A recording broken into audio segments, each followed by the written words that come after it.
عام طور پہ لوگ بڑی آسانی سے لوگ کہہ دیتے ہیں اپنے دوست احباب میں تمہارے سر کی قسم کھاتا ہوں، کہہ دیتے ہیں کہ میں بعض دفعہ کہتے ہیں کہ میں اپنی ماں کی قسم کھاتا ہوں، کبھی کوئی کہہ دیتا ہے کہ میں اپنے زمین کی قسم کھاتا ہوں۔ یاد رکھو اسلام کے اندر اللہ کے علاوہ دنیا کی کسی بھی چیز کے حوالے سے قسم کھانا حرام ہے۔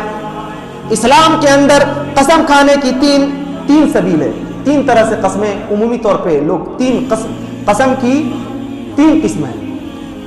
ایک قسم تو یہ ہے کہ کوئی آدمی کا تکیہ کلام ہوتا ہے جیسے بولتے ہیں نا لوگ، اور آپ قسم کو معمولی مت سمجھو، غلط سلط کرو گے تو اس کا کفارہ ہے، آپ کو اس کا معاوضہ دینا پڑے گا۔ اتنا آسان نہیں ہے کہ قسم لے۔ بہت سارے لوگوں کی عادت ہوتی ہے، ارے قسم سے یار میں نہیں جا رہا ہوں، کیوں چل رہے گھومنے کے لیے، قسم سے یار میں نہیں جاتا ہوں۔ تو یہ جو بار بار جو آدمی بولتا ہے، ریپیٹ کرتا ہے، یہ جو تکیہ کلام ہے جو بار بار کسی آدمی کی زبان پر آ جاتا ہے کوئی لفظ اگر قسم، تو ایسی قسم کا اللہ نے فرمایا وَلَٰكِن يُؤَاخِذُكُم بِمَا عَقَدتُّمُ الْأَيْمَانَ، یہ طلاقت لسانی ہے، یہ سبقت لسانی ہے، یہ چوک ہے۔ اللہ تبارک و تعالیٰ بندے کے دل کو جانتا ہے، اگر چوک ہو گئی ہے، اگر قسم یوں ہی نکل جاتی ہے تو اللہ تبارک و تعالیٰ کیا اس کے لیے کوئی مواخذہ نہیں۔ ایک قسم کی صورت وہ جو عام طور پہ لوگ کھاتے ہیں، کسی بات پر فوراً قسم کھا لیتے ہیں یوں ہی، اللہ قسم اللہ قسم۔ پہلی بات تو آپ یہ یاد رکھیے کہ اللہ کے علاوہ دوسرے کسی کی قسم نہیں کھانی، لیکن اللہ کے قسم کھانے کے لیے بھی کنڈیشن ہے۔ ایسا نہیں کہ جہاں پر آپ کو ضرورت ہو اپنی طبیعت سے قسم کھا لیجئے اور اپنا کام چلا لیجئے، اتنا آسان نہیں ہے۔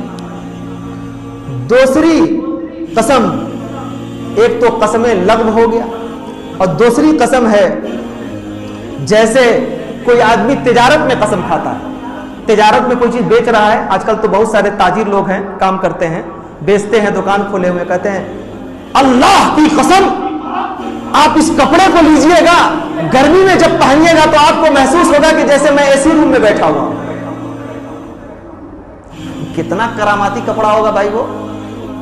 بعض دفعہ بولتے ہیں لوگ ارے یہ چاول آپ اگر اس کو ہاتھ سے پکڑ لیں تو ریشم سے زیادہ ملائم ہے۔ یہ مبالغہ آ رہی دیکھیے۔ یہ سونا، یہ میں دبئی سے لے کر کے آ رہا ہوں، انڈیا سے تو یہ مال آتا ہی نہیں۔ تجارت کرتے لوگ اس طرح کی باتیں کرتے ہیں۔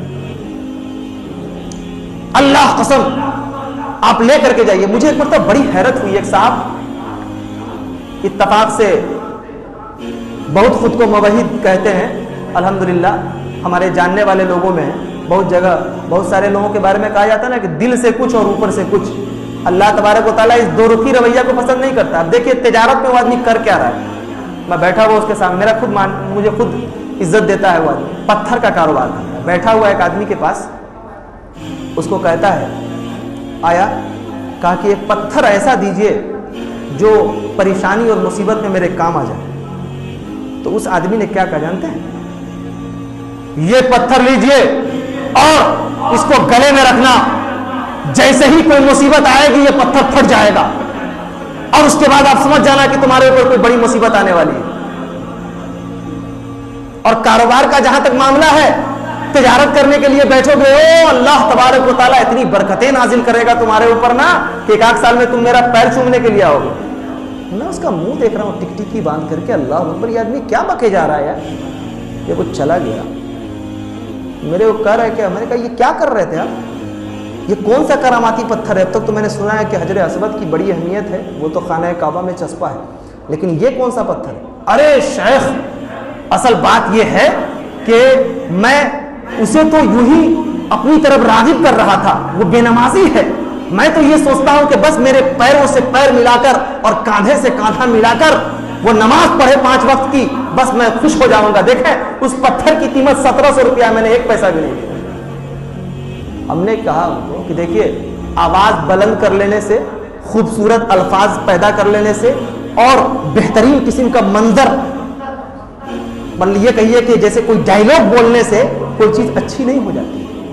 ہم نے کہا کہ ٹھیک ہے، آپ شریعت اتنی کمزور ہے کہ تمہارے پتھر کی ضرورت پڑے گی، شریعت کے اندر حوالوں کی کمی ہے کیا؟ ہم بولے یہ سب ڈرامہ بازی چھوڑ دو، آج میں نے تمہاری وہ صورت دیکھی ہے